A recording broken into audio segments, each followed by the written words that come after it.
এই শহরে সকাল মানে নতুন একটি দিন নয়, সকাল মানে আরেকটি লড়াই। হাজার হাজার মানুষ বের হয় ঘর থেকে, কেউ স্বপ্ন নিয়ে, কেউ শুধু টিকে থাকার জন্য। এই ভিড়ের মাঝেই দাঁড়িয়ে আছে একজন মানুষ। সে কারো পথ আটকায় না, কারো চোখেও পড়ে না, সবাই তাকে পাশ কাটিয়ে চলে যায়।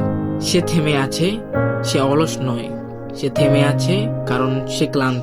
শরীরের ক্লান্তি নয়, বরং ভেতরের ক্লান্তি।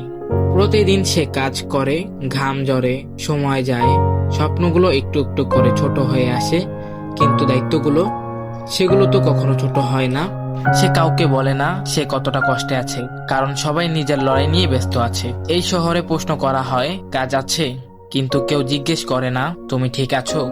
দিন শেষে সে বাড়ি ফিরে।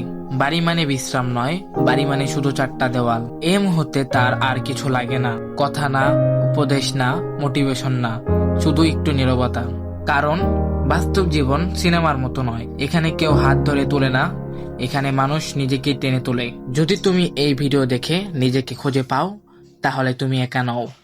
হাজার মানুষের ভিড়েও অনেক মানুষ আজ নীরবে লড়ছে, ঠিক তোমার মতো।